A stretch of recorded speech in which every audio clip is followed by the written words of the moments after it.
friends এয়া আমি আহি পাই গ'লোঁ সেই এপ'ল' ওমেন হস্পিটেলখন একচুৱেলি এপ'ল' হস্পিটেলখনৰ ওমেনৰ ভাগটো আৰু কিডছৰ ভাগটো বেলেগ বেলেগ কৰি দিয়া হৈছে যদিও ভিতৰৰ পৰা মেইন এপ'ল' হস্পিটেলৰ সৈতে সংলগ্ন হৈ আছে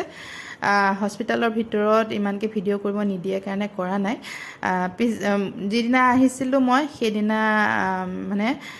সেইদিনা গোটেই টেষ্টবোৰ কৰি পিছদিনাই মোক এডমিট কৰিছিলে যিহেতু আমাৰ প্ৰাইভেট ৰুম প্ৰাইভেট এতিয়ালৈকেতো প্ৰাইভেটে হয় বেলেগ মানুহ অহা নাছিলে সেইটো কাৰণে মিষ্টাৰ কোঁৱৰক ক'লোঁ বোলো অকণমান দেখুৱাই দিয়াচোন ৰুমটো বেলেগ মানুহ আহিলে দেখুৱালে হয়তো বেয়া পাব পাৰে সেইকাৰণে বোলো মানুহ অহাৰ আগতে মোৰ কাষৰ গৰাকীৰ অপাৰেশ্যন হৈ আছে তেখেতক চিফ্ট কৰা নাই তেখেত অহাৰ আগতে বোলো অকণমান ৰুমটো দেখুৱাই দিয়া দুগৰাকী থাকিব পৰা এটা ৰুমত আছিলোঁ আমি ৰুম এচি এটা আছে আৰু লগতে ইটো ৰুমত যিগৰাকী থাকিব তেওঁৰ ৰুমতো এটা সৰু এচি আছে ৰুম এচিটো অলপমান ডাঙৰ হয় যিমানখিনি পাৰে মিষ্টাৰ কোঁৱৰে দেখুৱাই দিছে আৰু লগতে মই দেখুৱাইছোঁ বেডখনৰ লগতে বৰ ধুনীয়াকৈ বেলটো আছে যাতে মই টিপি দিলেই নাৰ্ছ হাজিৰ হৈয়ে যায় দেই বহুত ভাল তেওঁলোকৰ কি বুলি ক'ম আৰু গা চা ধোৱাৰ পৰা আদি কৰি সকলো কৰিছে মোক গতিকে মই ভাল বুলিয়েই ক'ব লাগিব বহুতেই ভাল লাগিলে ডক্টৰৰ কথানো কি ক'ম তেখেতে ইমান বেছি কেয়াৰ লৈছে প্ৰথম অহা দিনা যেতিয়া তেখেতক মই কৈছিলোঁ যে বাইদেউ মোৰ এটা বেবী আছে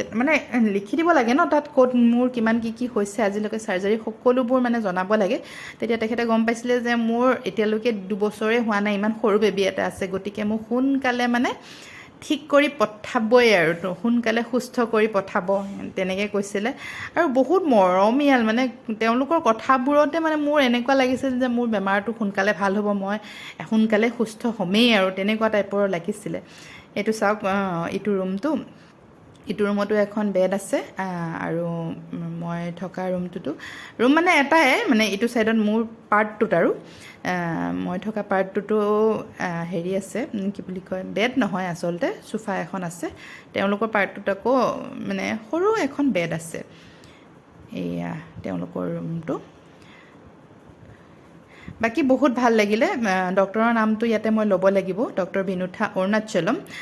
নামবোৰ মুখত ভালকৈ নুফুটে ডক্টৰ বিনুঠাই হয় দেই বিনুঠা অৰুণাচলম বহুত বহুত ধন্যবাদ বাইদেউ আপোনাৰ কেয়াৰিং আপোনাৰ গোটেই ষ্টাফটোৰ কেয়াৰিঙৰ বাবে মই সোনকালে সুস্থ হৈ উঠিলোঁ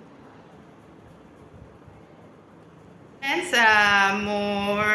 চাৰ্জাৰী হৈ গ'ল আপোনালোকে মোৰ ভিডিঅ'ত দেখিলে চাৰ্জাৰী হৈ গ'ল আৰু আজি মোক ডিছচাৰ্জ দিলে আজি নহয় যোৱাকালি মোক ডিছচাৰ্জ দিলে যোৱাকালি আহিলোঁ আৰু আজি মেমক দেখুৱাইও আহিলোঁ মেমে মোক চাই ক'লে যে তুমি বৰ্তমান সম্পূৰ্ণ সুস্থ যাব পাৰা বায়'পচি ৰিপৰ্টৰ কাৰণে ৰ'ব নালাগে বায়'পচি ৰিপৰ্টটো ইমেইলত পঠাই দিব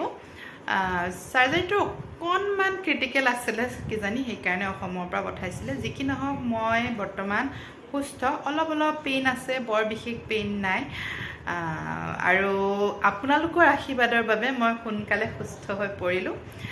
ইয়াত বৰ বেছিদিন নাৰাখে যিদিনা ডক্টৰক দেখালোঁ তাৰ পিছদিনাই মোক এডমিট কৰালে আৰু এডমিট কৰি এদিন ৰাখি ছুটি দিলে পিছদিনাই বৰ বিশেষ দিন নাৰাখে আৰু বহুত ভাল বহুত কেয়াৰিং হয় বহুত ভাল আৰু তেওঁলোকৰ কেয়াৰিঙৰ কাৰণে মই সোনকালে ইমান কেয়াৰ কৰে কাৰণে সোনকালে সুস্থ হ'লোঁ আৰু তাৰ লগতে আপোনালোকৰ আশীৰ্বাদখিনিতো আছেই আপোনালোকৰ মৰম আছে তাৰ বাবে আপোনালোক সকলোকে বহুত বহুত ধন্যবাদ মই এতিয়া বেটাৰ ওচৰত সোনকালে যাবগৈ পাৰিম টিকেটো কৰা হৈ গ'ল আমাৰ কাইলৈ আমি গৈ আছোঁ তো বহুত বহুত ধন্যবাদ সকলোকে